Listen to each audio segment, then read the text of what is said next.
জয় গুরু।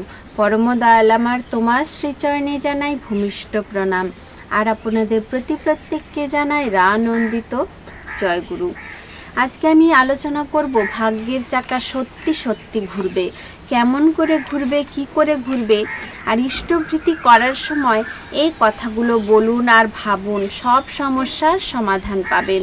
কি করে পাবেন, কেমন করে পাবেন, ভিডিওটি না দেখলে কিছুই বুঝতে পারবেন না। বেকার সমস্যাও ঘুচে যাবে। বেকারত্বের এখন যে সমস্যা, এই সমস্যা সবচাইতে বড় সমস্যা। আর এই বেকারত্বকে কি করে আমরা ঘোচাতে পারি, কিভাবে ইষ্টভৃতি করলে, কি কথা বললে এগুলো ঘুচবে, চলুন সেই নিয়ে আজকে আলোচনা করছি। সকলে ভিডিওটি মনোযোগ সহকারে শুনুন।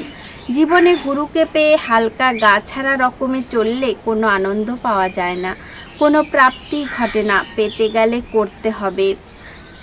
যদি আমরা কিছু পেতে যাই তাহলে কিছু করতে হবে, না করে পাওয়ার আশা করা মূর্খতার কাজ। তাই কিছু যদি আমি করি তার জন্য সে নিশ্চয়ই আমার জন্য কিছু ভেবে রেখেছে, কিছু করবে।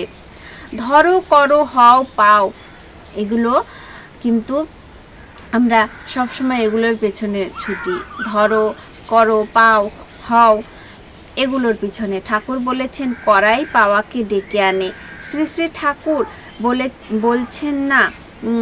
বলছেন না করে যে পেতে চায় দুঃখ তার পিছে ধায়। আমি কিছু করলামই না, আমি শুধু পেতে চাইছি, এমন কিছু পেতে চাইছি যেটা আমি পাওয়ার যোগ্যই নই, তেমন কিছু পেতে চাইছি। বলছেন করাই পাওয়ার জননী। বলছেন করাটা যখন চাওয়াকে অনুসরণ করে, তার কৃতার্থতা তখনই তার সম্মুখে এসে দাঁড়ায়। তাই করে পাওয়ার যে আনন্দ, সেই আনন্দর চেয়ে আর কোনো আনন্দ কিন্তু কোথাও নেই। তাই করে পেতে চেষ্টা করুন, শুধু পাওয়ার চেষ্টা কখনো করবেন না। সক্রিয় দীক্ষানুচলনের মূল কথাই হলো যজন, যাজন এবং ইষ্টভৃতি। যজন, যাজন, ইষ্টভৃতি আমাদের প্রত্যেকেরই অবশ্য করণীয়। 1940 খ্রিস্টাব্দের 15ই জুলাই শ্রী শ্রী ঠাকুর অনুকূলচন্দ্র সন্ধ্যায় অনুলেখক শ্রী প্রফুল্ল কুমার দাসকে বললেন, দুটো জিনিস যদি ঠিক থাকে, আইডিয়াল আর সমতা। একটু পরে গভীর নিশ্চয়তার সাথে বললেন, দেখ, ইষ্ট প্রতিষ্ঠাপর হয়ে যজন, যাজন, ইষ্টভৃতি করাই সব। এর জেল্লা যার যত বেশি এবং বৃত্তি যার যত নিয়ন্ত্রিত, সে তত বড়। যারা যত বড় হয়েছে তারাই কোনো না কোনোভাবে এটা করেছে। 1939 সালের 9ই অক্টোবর পাবনা জেলার হিমায়তপুর গ্রামস্থ সৎসঙ্গ আশ্রমে সন্ধেবেলায় শ্রী শ্রী ঠাকুর চৌকিতে বসেছিলেন। অনেকেই কাছে ছিলেন।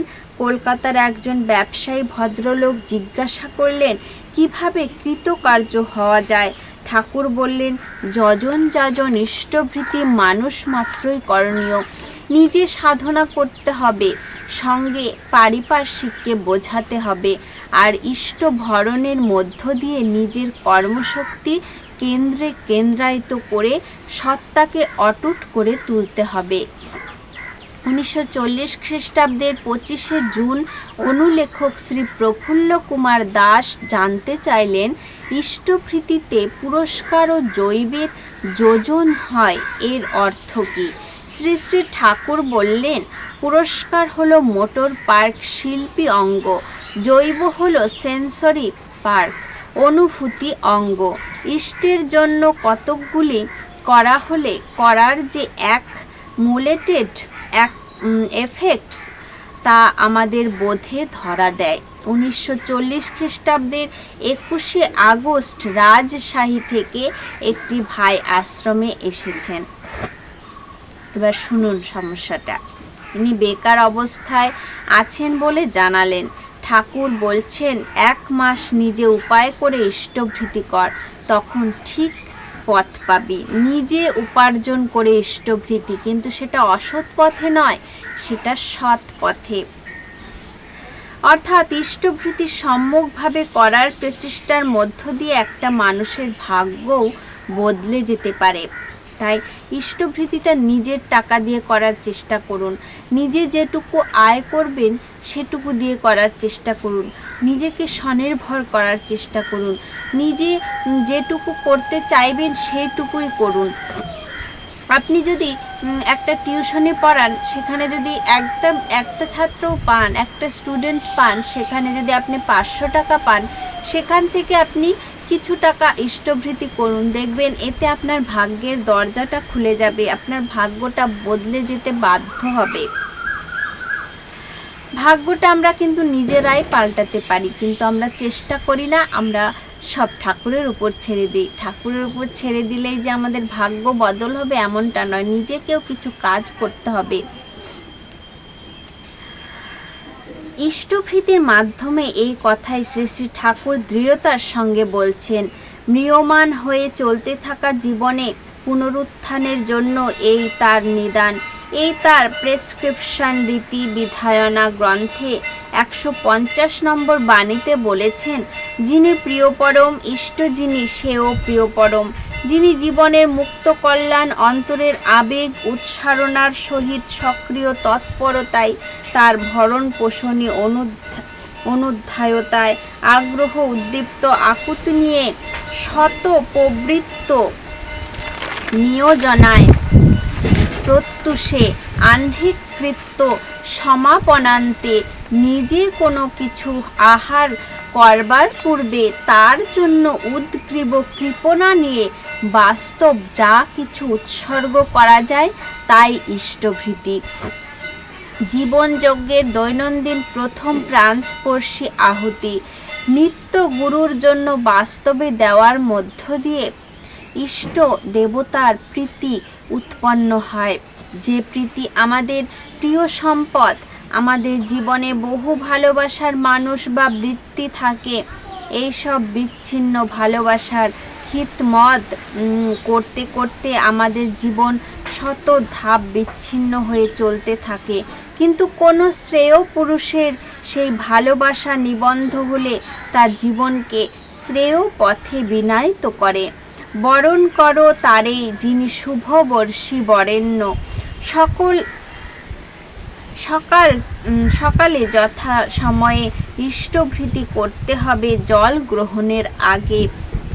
কোনো কাজ শুরু করার আগেই, দিনের শুরুতে, সব কাজের আগে নিজের উপার্জিত অর্থ থেকে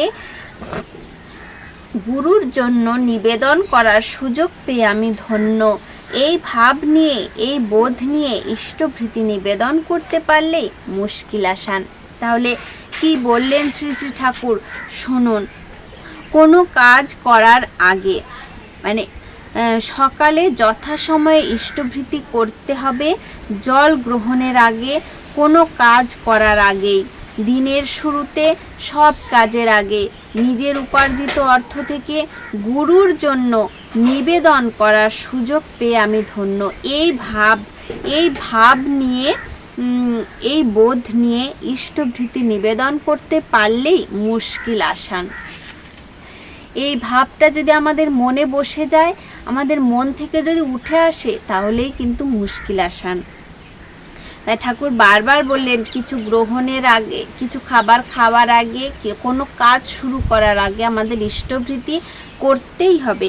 সেটা নিজের উপার্জিত অর্থ থেকে হলে সব চাইতে ভালো হয়। এতে আপনার দুঃখ অবশ্যই ঘুচবে, আপনি একটা নতুন রাস্তা পেয়ে যাবেন উপার্জন করার।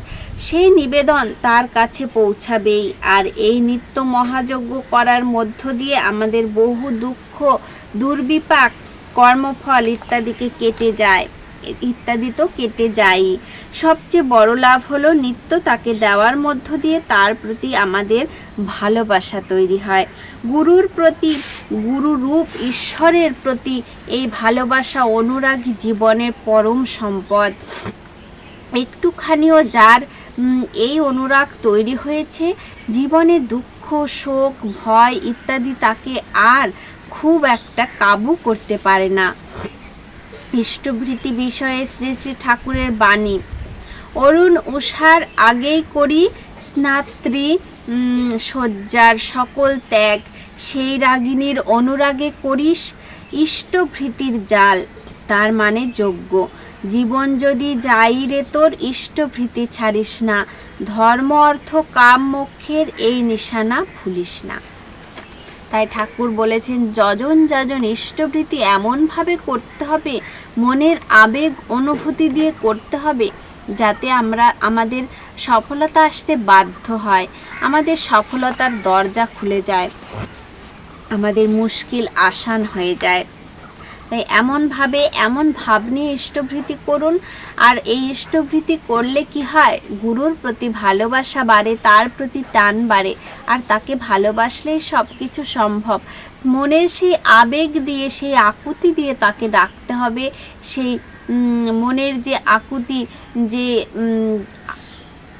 আকুতি থাকে আমাদের মনে, একটি সন্তানের প্রতি যেমন মায়ের আকুতি থাকে, ঠিক তেমনই ঠাকুরের প্রতি যেন তেমন আকুতি নিয়ে আমরা তাকে ডাকতে পারি, তাকে ভালোবাসতে পারি, তাহলেই কিন্তু সব মুশকিল আসান হয়ে যাবে।